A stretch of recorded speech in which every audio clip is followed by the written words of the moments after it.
Zee 24 तास महिला सन्मान को powered by Chitale Bandhu, only love, no palm oil, Parasnath तेल, सुंदर मी निरोगी मी.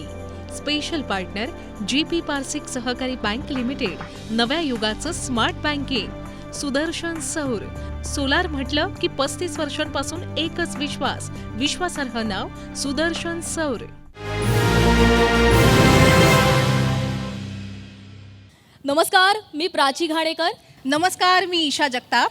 झी 24 तास महिला सन्मान सोहळ्यामध्ये तुम्हा सर्वांचं मनापासून स्वागत करतोय. झी 24 तास महिला सन्मान सोहळा को powered by Chitale Bandhu, only love, no palm oil, ती सुंदर मी निरोगी मी. Special partners GP Parsik Sahakari bank limited, नव्या युगाचं स्मार्ट बँकिंग. सुदर्शन सौर सोलार म्हटलं की 35 वर्षांपासून एकच विश्वास, विश्वासार्ह नाव सुदर्शन सौर. मी मंचावर येण्याची विनंती करते हॉटेल पर्लच्या यशस्वी संचालिका, यशस्वी व्यावसायिका कविता घाटगे यांना. कृपया आपण मंचावर यावं. श्वेता भालेकर परब मॅडम, आपणही मंचावर यावं. नमस्कार, मी श्वेता भालेकर परब. झी 24 तासच्या महिला सन्मान या सोहळ्यामध्ये, या कार्यक्रमामध्ये आपल्या उपस्थितांचं मनपूर्वक मी स्वागत करते. तुझ्या उत्तुंग भरारी पुढे गगनही ठेंगणे भासावे, तुझ्या उत्तुंग भरारी पुढे गगनही ठेंगणे भासावे, तुझ्या विशाल पंखाखाली अवघे विश्व वसावे. खरं तर आज सगळ्या महिलांचा आपण सन्मान करत आहोत. मात्र महिलांची कर्तृत्व शैली ही सगळ्या जगाने पाहिलेली आहे आणि त्यामुळे झीच्या या महिला सन्मान या कार्यक्रमामध्ये आज आपण महिलांचं कौतुक करणार आहोत. आणि त्यासाठी अनेक सख्या आपल्यासोबत आहेत. आणि अशीच एक सखी, उद्योजका आणि सामाजिक क्षेत्रात काम करणारी कविता घाटगे मॅडम आपल्यासोबत आहेत. आपण त्यांच्याशी गप्पा मारणार आहोत. मॅम, स्वागत आहे आपल्या या कार्यक्रमामध्ये. नमस्कार सगळ्यांना. Thank you so much for calling me here. अगदी धन्यवाद. मॅडमची छोटीशी ओळख म्हणजे कोल्हापूरच्या 53 वर्षाची प्रदीर्घ परंपरा लाभलेल्या हॉटेल पर्लच्या त्या संचालिका आहेत. सामाजिक क्षेत्रामध्ये सुद्धा त्या कार्यरत आहेत आणि त्यामुळे उद्योजिका आणि समाजसेविका म्हणून आपण त्यांच्याकडून मार्गदर्शनसुद्धा घेणार आहोत. आणि त्याचबरोबर आत्तापर्यंतचा त्यांचा प्रवास हा नेमका कसा होता त्याबद्दल जाणून घेणार आहोत. तर सुरुवातच मी करते. अगदी आपल्या या कॅज्युअल गप्पा असणार आहेत. खरं तर कुठलाही व्यवसाय म्हटलं तर आपण त्या व्यवसायामध्ये पडतो, पोहायला शिकतो. अडचणी प्रत्येकाला येतात. पण मी पहिला प्रश्न हा विचारणार आहे की या व्यवसायामध्ये तुम्ही कशा आलात आणि यावेळेला तुम्हाला पाठबळ नेमकं कुणी दिलं? मला म्हणजे आवडला हा प्रश्न, कारण काही लोकांचा बाय चॉईस असतो. काही लोकांना खूप इच्छा असते की हॉटेलिंगमध्ये जायचं किंवा हे सगळ्या गोष्टी करायच्या. मी माझ्या फॅमिली बॅकग्राऊंडच हॉटेलियर असल्यामुळे कोल्हापुरातलं सगळ्यात पहिलं 3 स्टार हॉटेल, हॉटेल पर्ल, हे माझ्या आजी सासऱ्यांनी सुरू केलेलं होतं. वाव. सो सासऱ्यांनी बांधलं आणि त्याच्यानंतर माझ्या नवऱ्याने नाही, ते माझ्याकडे आलं. सो आय वुड से माझ्या सासऱ्यांचं सगळ्यात मोठं पाठबळ याच्यामध्ये मला होतं. माझं लग्न खूप लवकर झालं, 19व्या वर्षी. त्याच्यानंतर हळूहळू त्यांनी मला पर्लमध्ये यायचं म्हणून सांगितलं. प्रत्येक डिपार्टमेंटमध्ये काम करायला लावलं. म्हणजे त्याच्यातले सगळे टप्पे टोणपे जे आहेत ते सगळे मी फर्स्ट हँड पाहिले आणि अशी माझी सुरुवात झाली तिथे. अगदी. अनेकदा असं होतं की महिला घरामध्ये असते तेव्हा सगळ्यांना तिचं ऐकावंच लागतं. पण आता तुम्ही उद्योजिका आहात, एका हॉटेलच्या संचालिका आहात, त्यामुळे तुमच्या हाताखाली जो कर्मचारी वर्ग आहे, ज्यामध्ये पुरुषसुद्धा आहेत, त्यांनासुद्धा तुमचं ऐकावंच लागतं. मग अशा महिला आणि पुरुषांना सोबत घेऊन काम करत असताना तुमचे अनुभव कसे होते? खूप असं मला जेंडर बायस नाही वाटलं. कोल्हापूर तसं खूप पुढारलेलं आहे. रादर मी ज्या फॅमिलीतून आहे, घाटगे, ते सगळेसुद्धा खूप पुढारलेले आहेत. Education makes a lot of difference. म्हणजे असं कधी जेंडर बायस कधी वाटला नाही. त्यामुळे हॉटेलमध्ये काम करायला सुरुवात केल्यानंतरसुद्धा इट केम व्हेरी इझी. प्रत्येकाला बरोबर घेऊन जाणं खूप काही डिफिकल्ट नव्हतं. आणि obviously all men had to listen to me, they had no other option. आणि वुमेन वर व्हेरी प्राऊड, कारण तशी मी लहान असल्यापासून बघते. म्हणजे 20मध्ये माझी सुरुवात झाली. सो तेव्हा एखाद्या 50 वर्षाच्या माणसाला एखादी गोष्ट करायला सांगणं आणि त्यांनी ते करणं, हे थोडंसं काही जणांना जड गेलं. पण ठीक आहे, दे हॅड नो चॉईस.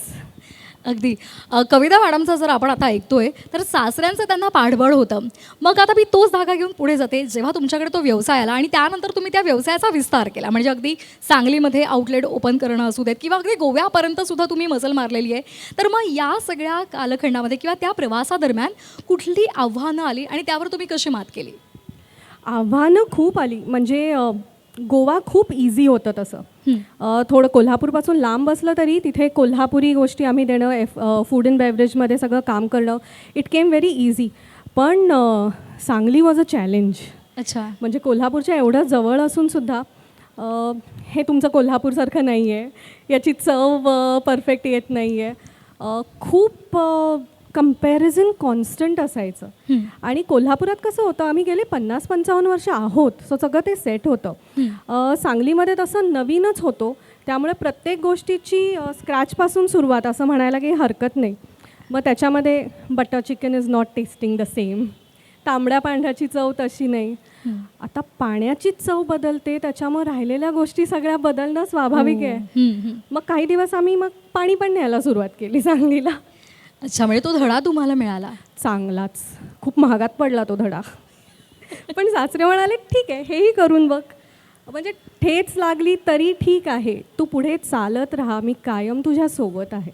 हे त्यांचं कायम होतं. चुका करा, शिका त्याच्यातून, आणि देन यू मूव्ह ऑन. पुढे काहीतरी अजून चांगलंच होईल. अगदी.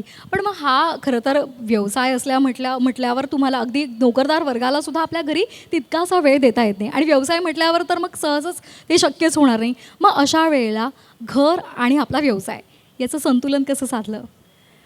मी म्हटलं तसं खूप इझिली आलं ते मला, कारण फॅमिली एवढा जास्त support.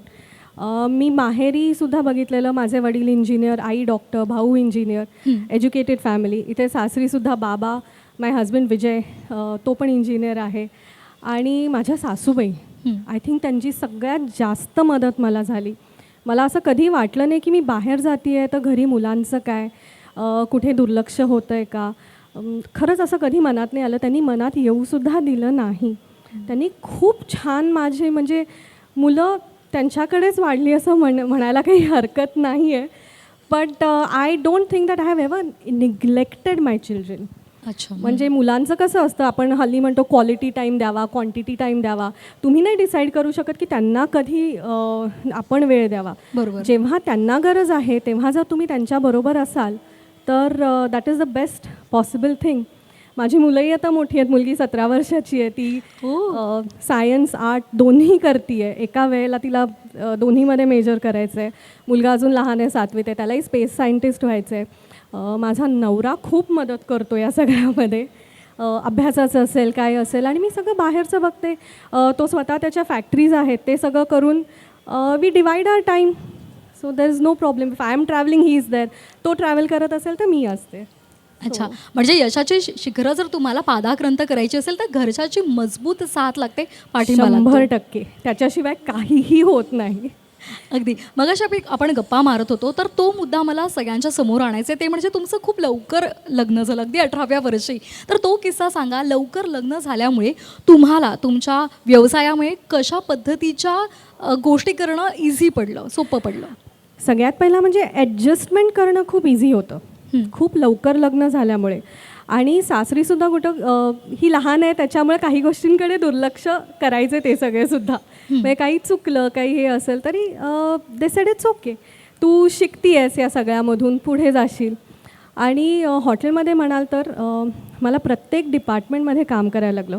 From F&B, front office, housekeeping, सगळीकडे. 2 गोष्टी अलाउड नव्हत्या कधी. रेस्टॉरंटमध्ये ऑर्डर घ्यायची नाही आणि रिसेप्शनवरती नाही थांबायचं. कंप्लेंट्स पहिल्या दिवसापासून माझ्याकडे आलेल्या.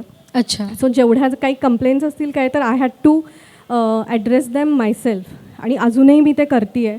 त्याच्यामुळे कळतं, कौतुक सगळेजण करतात पण जेव्हा चूक असते ती सांभाळून ती करेक्ट करून पुढच्या वेळी ती न होऊ देणं हे सगळ्यात महत्त्वाचं आहे. आणि हे सगळं इझिली आलं कारण मी लहान होते. अगदी. सो अशी फ्लेक्झिबिलिटी होती सगळ्यात. अगदी. त्यामुळे ज्या तरुण मुली आहेत इथे, ज्या तरुणी आहेत, ज्यांनी लग्न केलेलं नाही आहे, त्यांनी हा विचार करणं खरं तर खूप गरजेचं आहे. आणखी एक महत्त्वाचा मुद्दा म्हणजे समाजसेवेचा वारसा हा तुम्हाला माहेरपासूनच लाभलेला आहे. कारण तुमच्या आई त्यासुद्धा समाजसेविका होत्या, म्हणजे सर्वांना सेवा देत होत्या, मोफत औषधं देत होत्या, उपचार करत होत्या आणि तुमच्या सासरकडच्या मंडळींकडून सुद्धा तुमच्याकडे समाजसेवेचा वारसा आलेला आहे. बालग्राम म्हणून तुमचं एक अनाथ आश्रम आहे. ती संस्था आहे बालग्राम. बरं. आणि पन्हाळ्याचं जे युनिट आहे ते माझ्या सासऱ्यांनी सुरू केलं. त्यालाही यावर्षी 50 वर्ष पूर्ण होत आहेत. वा. सो तिथे 30 मुलं आहेत आत्ता. आधी मुलं मुली दोन्ही होते, आता फक्त मुलं आहेत. पहिलीपासून ते 10वीपर्यंत त्यांचं सगळं एज्युकेशन आम्ही करतो.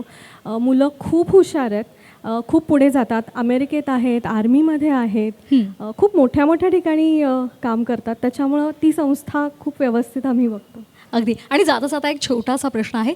नितारा म्हणून तुमचा एक प्लॅटफॉर्मसुद्धा आहे, ऑनलाईन प्लॅटफॉर्म आहे आणि त्यामधून तुम्ही विणकर ते ग्राहक यांना थेट जोडून देता. तर तो साधारण अनुभव कसा आहे आणि याचा विणकरांना आणि ग्राहकांना थेट कसा फायदा होतो? So Nitara happen by chance. Lockdown झाल्यानंतर अच्छा. साधारण लक्षात आलं आणि आता ऑनलाईनचं प्रस्थ एवढं वाढलं आहे की बऱ्याच जणांना ते ऑनलाईन साडी सिलेक्ट करा आणि सारखी घालायची नसते, क्वालिटीची खूप हे नसतं. मग त्या सगळ्या आणि विवर्स आणि डायरेक्ट क्लायंट याच्यामध्ये जर खूप लोक असतील तर त्या साडीची किंमत वाढते, राहिलेल्या सगळ्या गोष्टी वाढतात. त्याच्यामुळे आम्ही डायरेक्टली विवर्स आणि क्लायंट हे जोडून दिलं. याच्यामध्ये we work on zero inventory. त्याच्यामुळे विणकरांना त्यांचा जो ॲक्च्युअल मोबदला आहे तो प्रॉपर मिळतो आणि अशा पद्धतीने ते ऑनलाईन सुरू असतं. आता दुबईतही खूप डिमांड आहे त्याला. सो आम्ही इंडियामध्ये सुरू केली साईट, पण आता तिथेही खूप गल्फमध्ये चांगलं डिमांड आहे. वॉर झाल्यानंतर I am sure it will do well. नक्कीच. आणि त्या शुभेच्छा सुद्धा आहेत. जाता जाता आपल्या सगळ्या सख्यांना, मैत्रिणींना काय सल्ला द्याल? कायम शिकत राहा, पुढे जावा. म्हणजे फक्त एखादी गोष्ट आवडते, करायला पाहिजे हे सगळं मान्य. तुम्हाला फायनान्शियल लिटरसी असणं खूप गरजेचं आहे. आय थिंक आपला प्रत्येक पैसा कुठे वापरला जातो, आपण कसा स्पेंड करतो, कुठे इन्व्हेस्ट करतो, हे सगळं आपल्याला जोपर्यंत व्यवस्थित कळत नाही तोपर्यंत कुठलाही बिझनेस तुम्ही सुरू करू नका. रेस्टॉरंट असेल खास करून तर कुठेतरी काम करा, हॉटेल्समध्ये काम करा आणि त्याच्यानंतर स्वतःचं सुरू करा. आणि त्याच्याबरोबर again financial literacy is a must. जोपर्यंत तुम्हाला तुमचे फायनान्सेस व्यवस्थित लक्षात येत नाही तोपर्यंत कुठल्याही गोष्टीत पडू नका आणि चुका करा. म्हणजे चुका केल्याशिवाय कसं शिकाल? एकदा पडाल, दोनदा पडाल. म्हणजे आपण जन्मल्यानंतर रांगतो, पडतो, धडपडतो, मग चालायला शिकतो व्यवस्थित. तसंच एखादं काही सुरू केल्यानंतरसुद्धा काही चूक झाली, नीट नाही चाललं, त्याच्यानंतर just move on, but never lose hope. Always be hopeful. अगदी. त्यामुळे थांबू नका आणि आपलं जे ध्येय आहे ते साध्य करण्यासाठी, ते मिळवण्यासाठी सतत धडपडत राहा आणि यश तुम्हाला नक्की मिळणार ही आशा मनामध्ये बाळगा. मॅम, तुम्ही इथे आलात आणि खूप छान मनमोकळ्या गप्पा मारल्यात, त्याबद्दल झी 24 तासच्या वतीने मी सर्वांच्या वतीने आपले आभार मानते. Thank you so much. चला तर मग आता जरा आपण आरोग्याकडे वळूया, कारण आजकाल इतकी ताणतणावात्मक आपली जीवनशैली झालेली आहे, धावपळीची झालेली आहे. यात आरोग्याकडे आपल्याला लक्ष द्यायला वेळच मिळत नाही, जे अतिशय महत्त्वाचं असतं. खरं तर आधुनिक वैद्यकशास्त्र आणि आयुर्वेद यांचा सुवर्ण मध्य साधणारं हेल्थ केअर म्हणजे परासना ती हेल्थ केअर आणि त्याच्या क्लिनिकल डिरेक्टर सहसंचालिका डॉक्टर सोनिया महामुनी या ठिकाणी उपस्थित आहेत. मी आपल्याला विनंती करते की आपण मंचावर यावं. आपल्याशी गप्पा मारणार आहे माझी सहकारी प्राची घाणेकर. नमस्कार. जिथे सेवा म्हणजेच साधना मानली जाते, जिथं प्रत्येक जीव वाचवण्याचं हे सर्वात मोठं यश मानलं जातं, त्या आरोग्य क्षेत्रात महिलांनी केवळ आपली ओळख निर्माण केली नाही आहे, तर नेतृत्वही सिद्ध केलेलं आहे. आज आपण भेटणार आहोत अशाच एका महिलेला, जिनं आपल्या कार्यातून अनेकांच्या आयुष्यात नवी आशा निर्माण केलेली आहे. आपल्यासोबत आहेत पारसनाथ हेल्थ केअरच्या clinical director doctor Sonia Mahamuni. Madam, तुमचं खूप खूप स्वागत आहे या विशेष कार्यक्रमामध्ये. आणि आता मी या डॉक्टरांचा परिचय करून देते, ज्यांनी आधुनिक वैद्यकशास्त्र आणि आयुर्वेद यांचा सुवर्ण मध्य साधून आरोग्य क्षेत्रात क्रांती घडवून आणलेली आहे. देशभरात 50हून अधिक क्लिनिक्सचं जाळं विणून आयुष मंत्रालयाच्या मार्गदर्शनाखाली त्यांनी हजारो रुग्णांना सांधेदुखी आणि मणक्याच्या विकारांमधून मुक्त केलेलं आहे. आयुर्वेद आणि आधुनिक वैद्यकीय एकत्रीकरणामध्ये त्यांना 15 वर्षांहून अधिकचा अनुभव आहे. सोबतच त्या महिलांसंबंधित विविध आरोग्य समस्यांवरही विशेष काम करतात. त्या तिचे आरोग्य या पुस्तकाच्या लेखिका आहेत आणि महिलांच्या सर्वांगीण आरोग्याविषयी जागरूकता निर्माण करण्याचं कामही त्या करतायत. त्यांच्या उत्कृष्ट कार्याची दखल घेत त्यांना महाराष्ट्र रत्न पुरस्कार, आरोग्य विभूषण सन्मान, महिला सन्मान तसंच आयुष मंत्रालय भारत सरकार यांच्या सहकार्यानं आयोजित आयुर्वेद महोत्सवातील नॅशनल लीडरशिप पुरस्कार अशा अनेक प्रतिष्ठित पुरस्कारांनी सन्मानित करण्यात आलेलं आहे.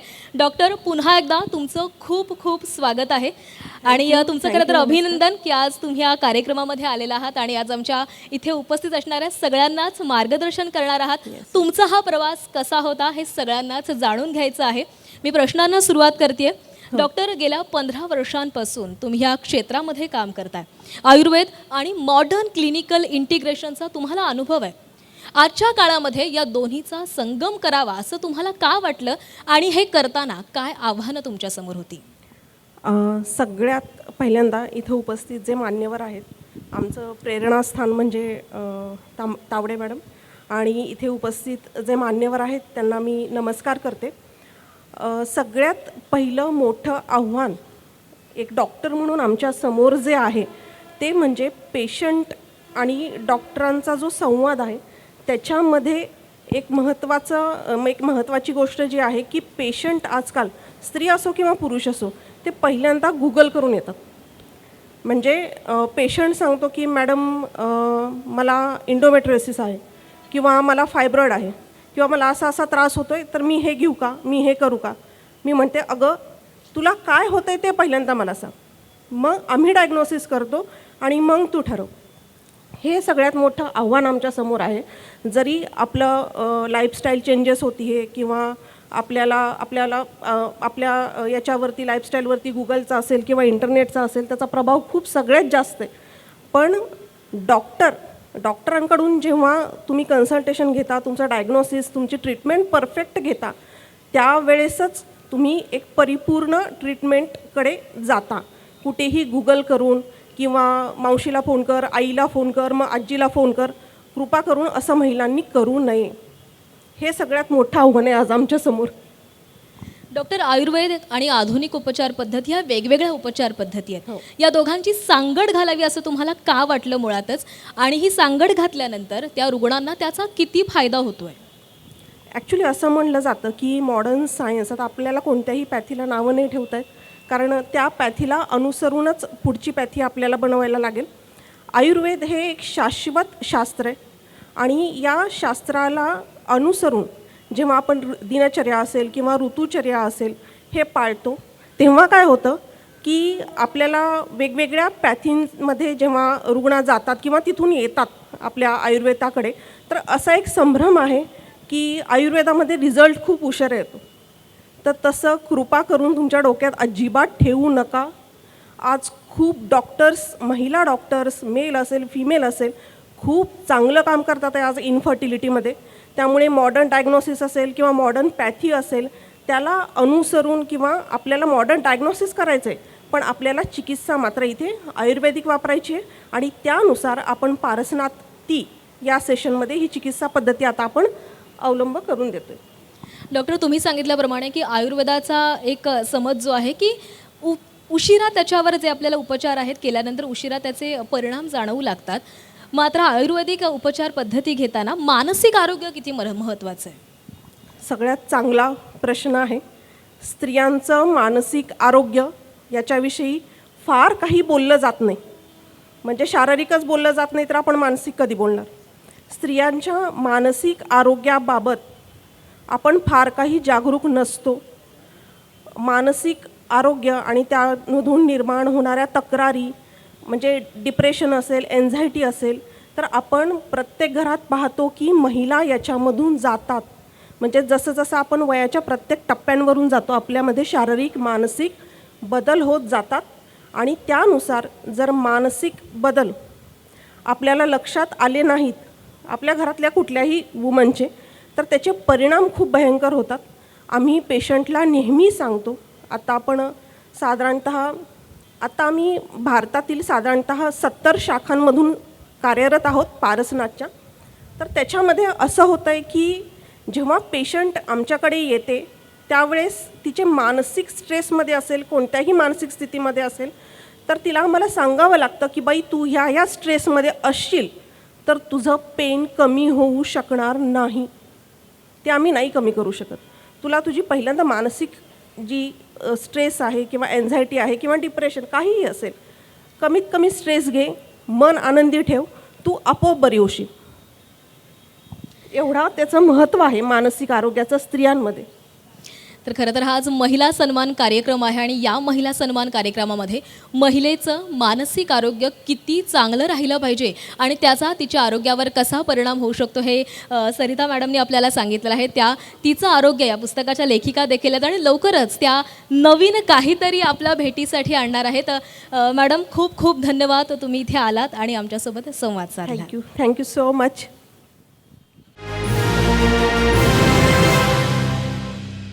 झी 24 तास महिला सन्मान को powered by Chitale Bandhu, only love, no palm oil, Parasnath तेल, सुंदर मी निरोगी मी. Special partner GP Parsik Sahakari bank limited, नव्या युगाचं स्मार्ट बँकिंग. सुदर्शन सौर. सोलार म्हटलं की 35 वर्षांपासून एकच विश्वास, विश्वासार्ह नाव सुदर्शन सौर.